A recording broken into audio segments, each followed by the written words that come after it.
میں آج سیرت کے اس جلسے میں آپ سے کہنا چاہتا ہوں، خدا را اپنے خولوں سے نکلو، اگر ان خولوں سے نہ نکلے انہی خولوں میں مار دیے جاؤ گے، انہی خولوں میں بند مار دیے جاؤ گے۔ کیا ظلم ہے؟ جو تبلیغ میں نکلا ہے وہ جہاد کی مخالفت کر رہا ہے، جو جہاد میں نکلا ہے وہ مدرسوں کو ٹیڑھی نگاہوں سے دیکھ رہا ہے اور کہہ رہا ہے یہ کچھ نہیں کر رہے، اور جو مدرسوں میں بیٹھا ہوا ہے وہ مجاہدین کا انکار کیے بیٹھے ہیں، اور جو جہاد میں نکل جائے وہ خانقاہوں والے سیاست والے فلاحی کاموں کا۔ یہ کیا ظلم برپا ہے؟ تم نبی کی امتی ہو یا کسی شعبے کے غلام ہو؟ تم نے رسول اللہ کی غلامی کا توق پہنا ہے یا کسی شعبے کی غلامی کا توق پہنا ہے؟ اگر یہ کام تم اپنے باپ کے گھر سے لائے تھے پھر لڑو، کیونکہ یہ تمہارے باپ کی جائیداد ہے۔ اور اگر ایسا نہیں ہے، تبلیغ، دعوت، تزکیہ، جہاد، خیر کے کام، فلاحی امور، سوشل ورکر، سیاست اسلامیہ، تعلیم و تعلم، اگر یہ تمہارے نبی کا دیا ہوا کام ہے تو پھر سارے ہمارے کیوں تقسیم ڈال رکھی ہے؟ ایک چلہ لگاتے نہیں، علماء پر باتیں شروع ہو جاتی ہیں، جہاد کے میدانوں کا ایک پھیرا لگتا نہیں ہے اور خانقاہوں پہ باتیں شروع ہو جاتی ہیں۔ دو ضربیں لگانی ابھی آئی نہیں ہیں، پہلے لطیفے کا سبق ابھی پار کیا نہیں ہے اور بیٹھ کر انگلیاں اٹھاتے ہو سوشل ورکروں پر، اور ان کو دیکھو سوشل ورکر بن گئے، کنویں کھود رہے، نمازوں سے غافل ہیں، شادیاں کرا رہے ہیں، دین سے غافل ہیں، جہاد سے غافل ہیں، عبادت سے غافل ہیں، تزکیے سے غافل ہیں، اور سیاست اسلامیہ کر رہے ہو تو باقیوں کا انکار مت کرو۔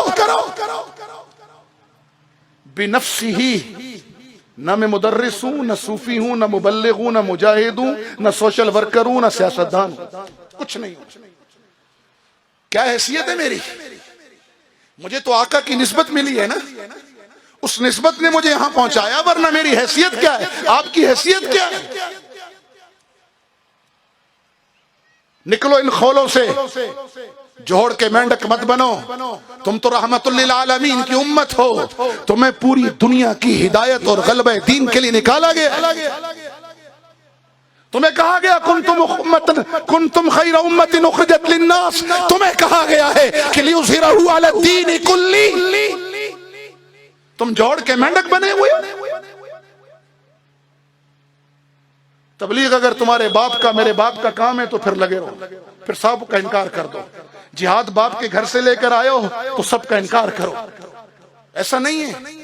میں مجاہد اس لیے ہوں کہ میرا نبی مجاہد اعظم تھا، میں مبلغ اس لیے ہوں کہ بلغ ما انزل الیک من ربک، یہ آیتیں میرے نبی پہ نازل ہوئی ہیں، میرا نبی مبلغ اعظم تھا۔ میں تزکیہ اس لیے کر رہا ہوں اور کرا رہا ہوں کہ میرے نبی کی ذمہ داریوں میں تھا وَيُزَكِّيهِمْ، جی ہاں میں خدمت خلق اس لیے کر رہا ہوں کہ میرے نبی نے فرمایا تھا خیر الناس من ينفع الناس۔ میں سیاست اسلامیہ میں اس لیے نوکر بن کے چلتا ہوں اپنے اکابر کا کہ میرے نبی نے تخت مدینہ پر بیٹھ کر سیاست اسلامیہ کی بنیاد ہی نہیں رکھی، کر کے دکھائی ہے۔ اور میں مدرسوں کا نوکر اس لیے ہوں، میں علماء کی جوتیاں اس لیے سیدھی کرتا ہوں، ان کو وارث انبیاء اس لیے سمجھتا ہوں کہ میرے نبی نے فرمایا انما بعثت معلما، اور میں تو آیا ہی معلم بن کر ہوں۔ تو اگر محمدی ہو تو پھر اعلان کرو مدرسے بھی ہمارے ہیں، فلاحی کام بھی ہمارا ہے، تبلیغ بھی ہماری ہے، جہاد بھی ہمارا ہے، سیاست بھی ہماری ہے۔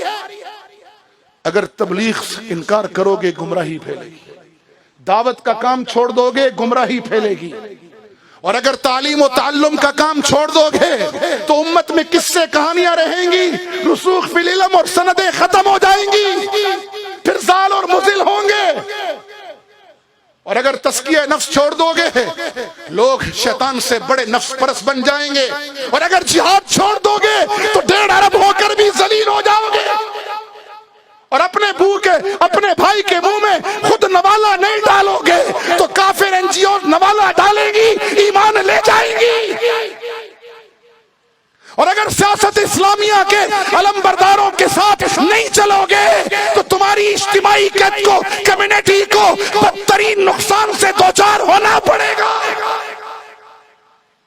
سمجھو بات کو، نکلو جغرافیہ پرستی سے، نکلو قومیت و صوبائیت اور فرقوں کی لعنت سے، تم محمدی ہو۔ جنگ عظیم دوم میں